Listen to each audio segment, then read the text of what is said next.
Hello, everyone watching. Welcome back to Mousehole FC. My name's Pablo Blanco, the reporter for the football club. We've got a very special video for you all today that I hope everyone very much enjoys tuning into. Of course, on the 15th of July, Mousehole taking on Dorking Wanderers at Trungle Parc. It's a 3 p.m. kickoff there on the Saturday. Tickets are available via the club's website for you to come. And of course, you can pay at the ground. But today, we're sort of previewing that game, and we're joined by two very special guests. First, Adam Fletcher, and then Marc White of Dorking. So, boys, thank you for joining me, and I'm looking forward to getting into this. Introduce yourselves. Well, let Adam go first.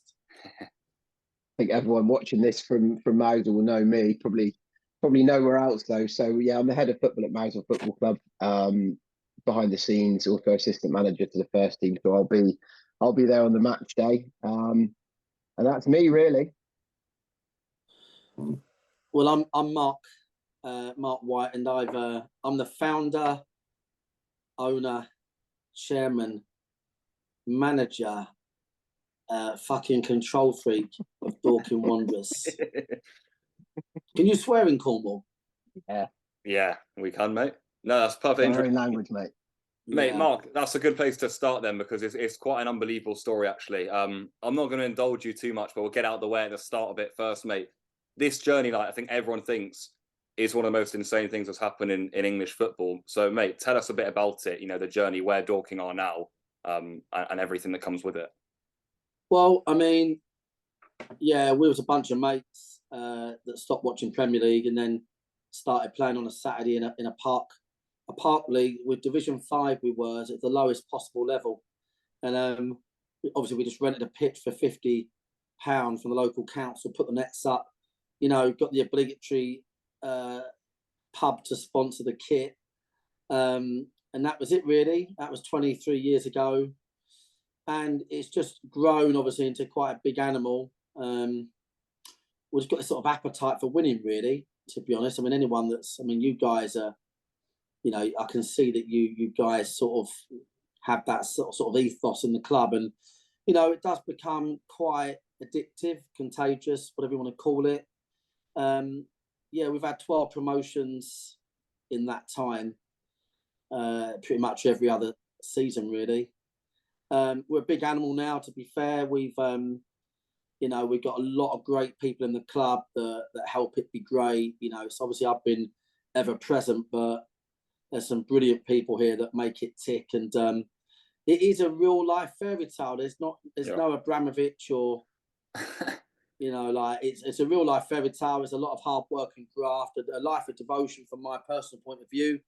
And yeah, we're just enjoying. We do enjoy the acknowledgement of what we've done. It's a lot of hard work, but yeah, it's not over yet for us. Yeah, Fletch, you must look at that and think, that's something quite inspiring from a Mousehole point of view. Yeah, absolutely. I mean, it's easy to follow. Obviously, the TV program. I'll be honest, Marc. Until probably 2 years ago, I hadn't heard of Dorking as well, and that's not in a disrespectful way. It's purely probably because we're so far down here. We don't pay. I wasn't paying attention to those leagues, and it's only over the last sort of 2-3 years that the emergence of the TV show and really looking at what you guys have done. And it's a massive. It gives us huge. We're ambitious. We're so ambitious of what we do, and it actually just gives you that bit of excitement, and sort of you start to begin to believe it can happen, because it actually happened. So I think you guys are, you're giving everyone, trying to think of the word, the inspiration. You're inspiring teams like us and other clubs around the country to try and kick on and do it the way you've done it. Yeah, we get a lot of that. We get a lot of that sort of, people having the belief it can be done. It can be done. We had loads of challenges along the way, but football clubs have to be the heart of the community. I mean, you'd know that better than anyone down there, where the community is everything, no doubt. If it is at the heart of the community and you engage the local businesses, you can't really go wrong. And that's what we found. But no, we were told we couldn't do it. We couldn't achieve several times. Like when we had to build a ground and finance floodlights, or, we've been told a million times it's going to be impossible to do it. And right now, people would say it's impossible for us to be in the EFL. But we've been told that for donkey's years, and we just keep working hard at it. That's the thing. So it's nice to sort of be inspiration for those clubs, because our soul is very much in park football and lower level football, and it always will be. Hopefully, as a club, long after my time. That's why we love coming to places like yours. You know, we've got a real passion for that level of football. You mentioned they're coming to Mousehole. How was this game on then? I know Fletch can be a relentless man with these sorts of things. How were the conversations? How did this game get on in the summer then? Tell us a bit more. It was nothing to do with me on this occasion. No, it weren't Fletch. No, Jake. we put every year we go on like a team bonding trip. Yeah. One of our friendlies would be, you know, so we put out a tweet going, right, who wants us, and then we basically looked at where we could have a, you know, where was a nice spot, you know, a bit of an away day, entertainment, and yeah, we thought we'd not been to Cornwall, and then, yeah, to be fair, looked at the club and looked at the history. It's nice because I remember like being excited about playing a pre-season friendly against a team that was 3-4 leagues above us, and I remember what that did for us. We got about 350 people in the ground, and it helped us pay a few bills, and we were so appreciative. And I know it sounds pathetic, but there is that sort of like, we do like to not give back, that's cheesy, but there is an element of us recognising what it can do for a team if a bigger team comes there. By the way, that bigger team now is 4 leagues below. Fact. Not that I'm counting. How was the reaction when you started, you know, obviously when you first set out with what you wanted to do? How was it sort of taken locally? Yeah, I mean, it just sort of crept on people's radar, really. You know, like, we're in this really fortunate position now where, like, those that didn't believe have now sort of realised this is actually happening. So you had those sort of early people that got behind it, and then, you know, people would start to sort of raise an eyebrow. And I think if you do the project right, your target market is beyond your local area as well. You know, people are fed up with, you know, paying Premier League money, watching 2 teams, and when you put it on, you think, right, what is it today? FA Cup, Premier League, Champion. There's a big marketplace for people that like real football, real stories, and also clubs that have got a bit of soul. And if there's a bit of upward trajectory there as well, you can't really go wrong. So, yeah, we kind of feel like we just won people over as we went along, and now it's massive. Like, obviously, we had no supporters; we didn't have any. Yeah, you know, none. What's your average gate now? A couple of thousand, but like. Jeez. Now we get a Wrexham and play in front of 13,000. We got all our fans there, and all the kids in their kits, and it's madness. Yeah. Like a proper club. But I listened about what you guys are doing, and that I was, you know, we looked at the away day, if you like, but I actually looked at the club, and I watched the was it BBC? Yeah, Football Focus. Yeah, yeah, I watched it, and that got me out of bed. Really, I love all that sort of stuff. I love the, you know, when you've got a guy that'll just say, look, I've been the groundsman for this long, and I've been brought up with people like that. And ultimately, I am that guy as well. Yeah. You know, I was the one hanging out the kit or marking the pitch. And so, yeah, lots of time really for the story. I can never fucking pronounce it, though. It's driving me mental. Go on, have a go. Muzzle? is that muzzle? Is it? Muzzle. Huh? Yeah, but it's not a dog. It's Mousehole. Mousehole. So basically, yeah, there you go. So Mousehole. Obviously, everyone calls it Mousehole, don't they? I guess. Mousehole, okay. But yeah, so looking forward to it, chaps. Yeah, mate. What are you expecting then? What are you expecting from Mousehole? Well, I mean, lots of enthusiasm, you know, and you know, the biggest sort of place people go wrong in football is churning too many players, you know, like turning over too many players. We've never done that. And I'd imagine that you probably keep the core of your team. And whenever you've got like a core of a team, you know, that power's sort of as good as 1, 2, 3 leagues above sometimes. Do you know what I mean? So I'm expecting a bit of continuity at your end, and boys are pretty together. and I think that always gives a good game. And what you can expect from us is to watch the real life Harlem Globetrotters. Have you got any boys still from the start of the journey, or no? Or when was the last player that was with you? 7, 8 years. We've got boys been there 7, 8 years, which is obviously with that many promotions. You know, they're playing 4 or 5 leagues up from where they joined us. But yeah, we always keep the core of the team. If someone said to me, "Look, you get off with players all the time, don't you?" You know, but I'd rather have a loyal 6 out of 10 that knows how we play and really cares about the club than a 7 out of 10 that's brand new. That's just me. That's how we've always based it. Mark, I read somewhere that the club has barely ever, or if it was once, spent a transfer fee on a player. Well, we paid a fee for a striker 3, 4 years ago. We paid a couple of small fees last year. Yeah, small ones. But yeah, I mean, at the level we're at, transfer fees are quite common, but not like, you would get maybe in the Championship. But it's a weird one. The league we're in, it's like a really weird, like a part EFL, part National League. It's like, last year Chesterfield, Wrexham, and Halifax, Notts County.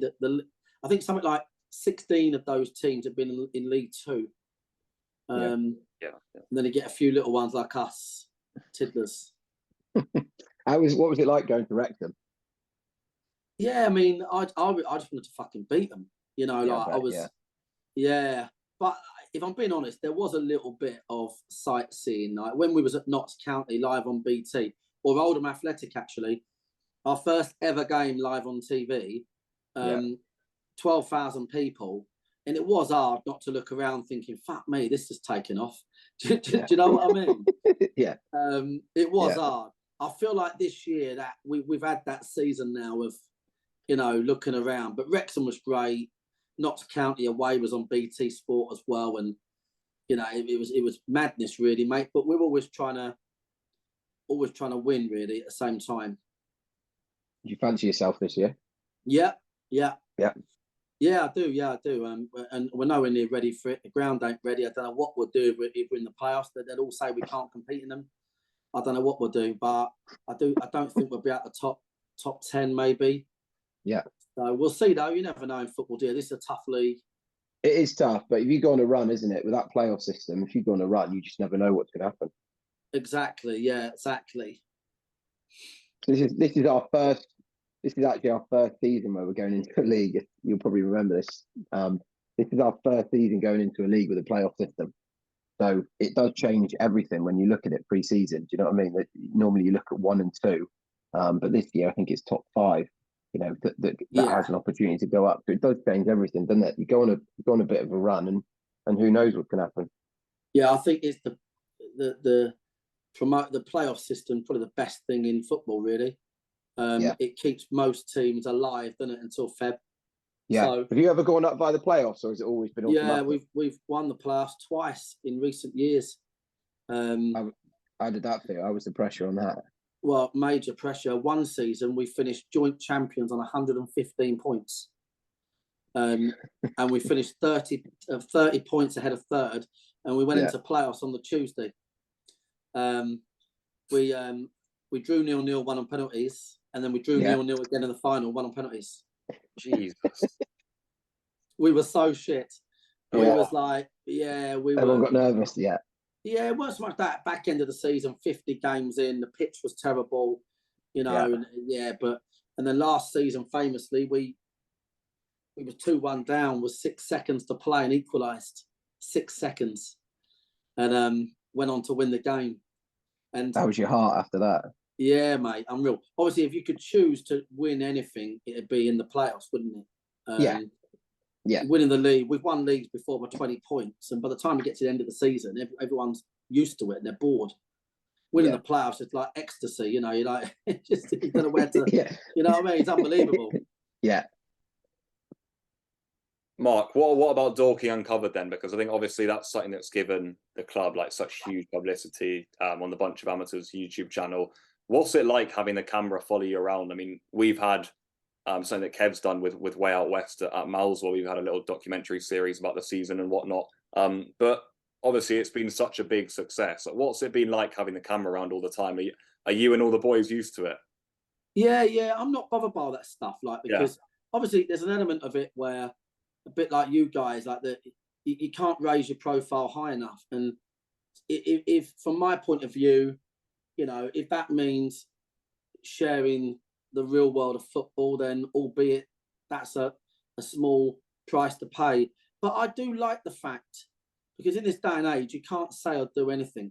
You know, you really can't. And I actually think that's the popularity of it. Is that you can watch what really goes on, and I'd encourage anyone to do the same thing, because you know it's what goes on in every changing room. You know, the banter, the stories, having a go at referees, fourth officials. This is football, and we don't want to make it a non-contact sport, if that makes sense, above the line. It's already bad enough where you can't talk about a referee and stuff like that. So yeah, we like sharing it, and it's really served us well, and we're used to it now. Yeah, I'll say one thing: the stuff he cuts out is way worse than the stuff that goes in. Okay, I was just going to ask: is it per episode? Is there quite a lot that you've got to say? Actually, let's not put that in. Yeah, I mean, we hold back stuff. Yeah. We actually done, to raise a bit of money, we've done a private showing of a Dorking uncovered. Yeah. At our lounge, and sold tickets, and fucking hell, I didn't know where to put myself. Just waiting for the police to turn up. Yeah, literally, like is anyone recording this? But it's only what goes on in your mum's bedroom, as they say. Yeah. Like, and that's the thing, and I think people get that, don't they? I think they get that, and it's refreshing that people aren't afraid to put it out there. Yeah. Do you think that program is and the cameras following? Do you think that's helped or hindered recruitment for you? Do you ever get like, I mean, is there? I don't need names or anything, but is there any like stories where you've tried to recruit a player and they just don't want to be on camera like that? No, I've not. That's a really good point. Not that I know of. Do you know what? It just seems to be get a lot of positives all round. Really, I must admit, we're really lucky. We're really, people talk to me everywhere I go. Like, we're really lucky with it. Yeah, I think it's just that authenticity, if that makes sense, of it, that people like. You know, like 1 minute I see a thing today. He put out something today. Like 1 minute I'm screaming at the fourth official for moaning at us about two standing. Next minute I want a chewing gum. You know, and it's just that honesty of what really goes on. Yeah. Mark, you spoke a bit about the off camera, the journey down to Mousehole. That's probably what everyone thinks about immediately when they hear that Mousehole are going to be in the league. I mean, Fetch, we know that's what everyone in the Southern League is going to be thinking, right? But tell us a bit about your journey and your plans for the weekend, if you like. Yeah. I mean, look, we're flying down. We're flying down out of Gatwick, VIP, obviously. No, look, we're Dorking 15 minutes from Gatwick, 20 minutes. Got a good cost-efficient flight. We're staying in Newquay. We're going out in Newquay, and we're really looking forward to coming down to you guys. And we're flying back Sunday. You know, what time's the flight on Sunday? Yeah. Say again. What time's the flight on Sunday? Well, exactly that. I mean, you never know. It wouldn't be unheard of to be Monday, but yeah. So we're looking forward to, I believe, the Cornish Benidorm. Yeah. So we're looking forward to seeing what it's got to offer. No, you'll have a good time there. Absolutely. What time's the flight get in? Do you know how are you guys getting down to the club? Yeah, we've got a coach that's going to pick us up, wait for us, and do all of that stuff. Lovely. Yeah, we try to be organised, really, to be fair, with what we do. We've kind of learned it's almost more cost efficient to be organised than it is to piss about over the years. That's what I've kind of learned. Do you know what I mean? But yeah, so we're buzzing, you know, for this game, to be fair, and hopefully lots of people come, not just local, but also, you know, from the wider reaches, to watch the game, mate. You know, we'll have a bit of fun. see the supporters, your people. We'll have a few that go down there, no doubt. And yeah, it'd just be great, really, to. Honestly, going back on what I said before, like, I personally love going to clubs on the way up that do things the right way, and I know that's how you boys do it. Yeah. Obviously, that's a big thing for us. Obviously, getting as many people to the ground as possible. So it's nice to hear you, give it a bit of a push. Obviously, because that's big for us when these sorts of games happen. So I suppose that would be your message to the fans, right? To come and enjoy a good day out. Like, come down there, like, and we got loads of big name ex-pros that play, and they'll know some of them. Come and meet them, meet me.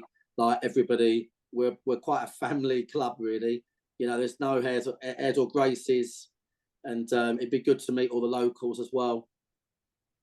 No, it'd be a great day. Is there any space on that bus on the way back to Newquay, is there? Yeah, just jump on, mate, or get in the hold. Whatever. We're not very good at following rules. So yeah, obviously anyone who wants to come out in Newquay with the Mighty Wanderers, they're more than invited. So we'll have a bit of fun with it.